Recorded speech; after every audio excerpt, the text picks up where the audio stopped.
Have you ever walked into a room and instantly felt the shift? No one said anything, no one had to, but you noticed the tension, the forced smiles, the subtle distance between two people who used to stand closer.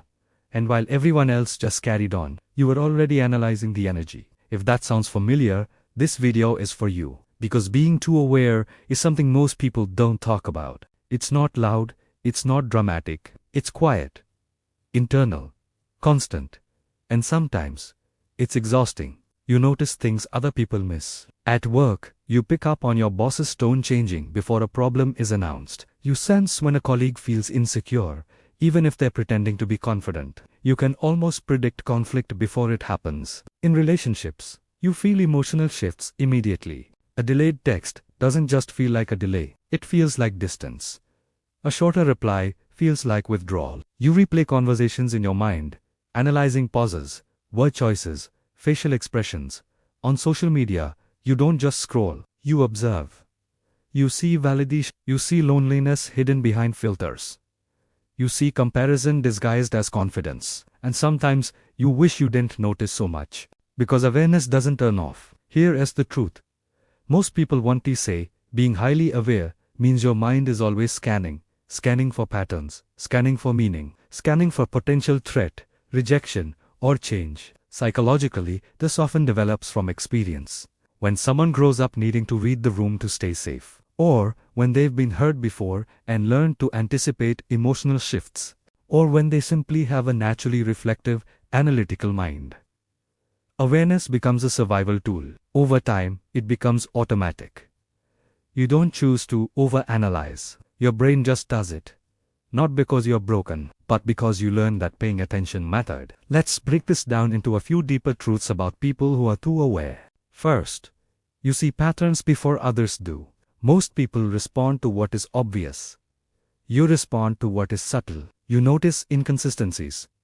You remember details. You connect dots across weeks, months, even years. This makes you intuitive, but it also makes you restless, because when you see a problem forming and no one else sees it yet, you feel alone in your perception. You question yourself, am I overthinking? Sometimes you are, but often, you're just early. You absorb atmosphere, you absorb tension. It's not weakness, it's emotional intelligence. But without boundaries, it becomes emotional overload. You carry conversations long after they end. You think about how someone might have felt. You wonder if you could have said something differently. And here's the hard part. Not everyone is operating at that level of depth. Some people move on quickly. They don't dissect. They don't reflect the same way. So, you're left processing, alone.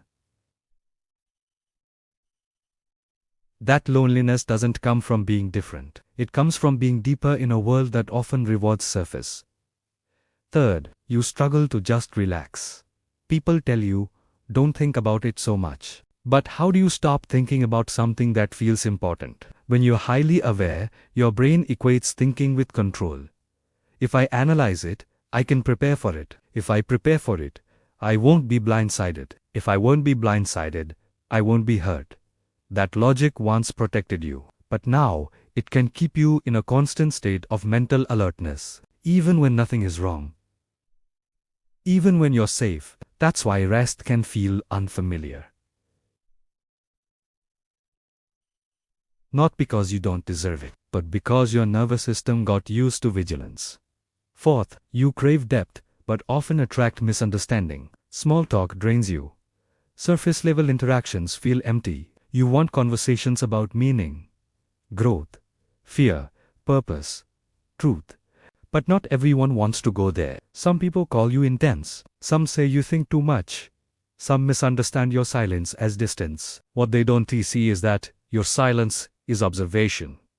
Your intensity is sincerity. Your depth is care. You're not trying to complicate life. You just can't pretend it's shallow. And finally, your awareness is not a curse.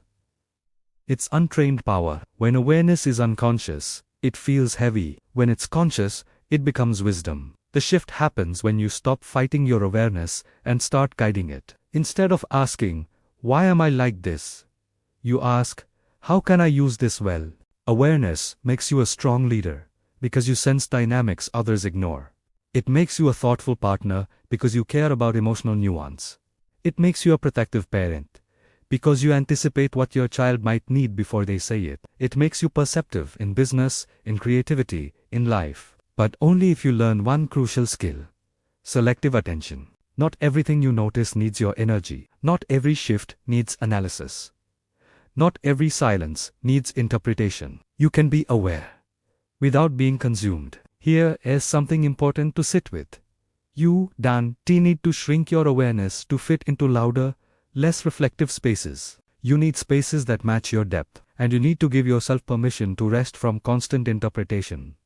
Sometimes, nothing is hidden. Sometimes, a short text is just a short text. Sometimes, silence is just silence. And sometimes, your mind deserves a break. If you are someone who is too aware, I want you to hear this clearly.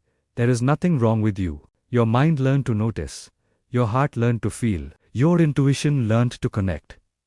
That is strength. It just needs balance.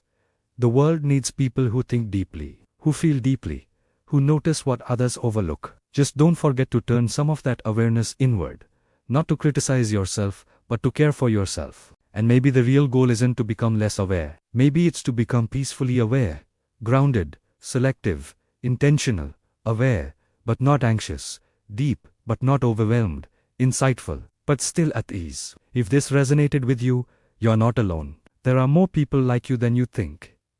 Quiet observers, navigating a loud world. Subscribe to Silent Psychology for more reflections on emotional intelligence, self-awareness, and the hidden strengths most people never talk about.